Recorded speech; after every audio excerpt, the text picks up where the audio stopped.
ہندوستانی فوج نے فضائیہ کے ساتھ مل کر ایک حاملہ خاتون کو تشویشناک حالت میں ضلع کشتواڑ کے دور دراز علاقے نواپاچی سے کشتواڑ قصبے میں منتقل کیا، جہاں خاتون کا ضلع اسپتال میں علاج کیا جا رہا ہے۔ ہندوستانی فوج اس الگ تھلگ علاقے میں لوگوں کی مشکلات کو کم کرنے میں مدد کر رہی ہے، جو سخت موسم اور انتہائی مشکل حالت میں زندگی گزار رہے ہیں۔ زیادہ تر سردیوں کے دوران یہاں زمینی راستہ بند ہونے کی وجہ سے یہ علاقہ مکمل طور پر منقطع رہتا ہے۔ ہندوستانی فوج خطے میں انسداد دہشت گردی کی کارروائیوں کے علاوہ ہمیشہ لوگوں کی جان بچانے والی انسانی امداد فراہم کرتی رہی ہے۔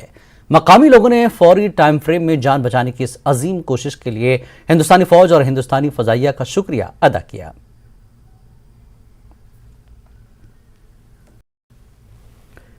Jammu Kashmir women help line نے پوشن پروجیکٹ ICDS سنبل کے اشتراک سے آج سوناواری کے اشم علاقے میں خواتین کے لیے ایک بیداری پروگرام کا انعقاد کیا۔ اس بیداری پروگرام کا مقصد خواتین میں خودکشی کے بڑھتے واقعات کو روکنے میں خواتین کو جانکاری دینا تھا اور خواتین کے ساتھ ہو رہی گھریلو زیادتیوں کے خلاف اٹھ کھڑے ہونے میں خواتین کی مدد کرنا تھا۔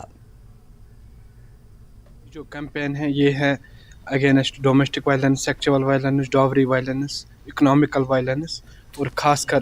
جو آج سوسائڈ کے کیسز بہت زیادہ بڑھ رہے ہماری کشمیر میں، اسی کے خلاف کہ سہنا نہیں ہے، بولنا کو suicide is not a solution. اور Jammu and Kashmir women helpline which is a project of union ministry of women and child development, government of India in association with department of social welfare, اس کا یہی ایک مدعا ہے، مقصد ہے، purpose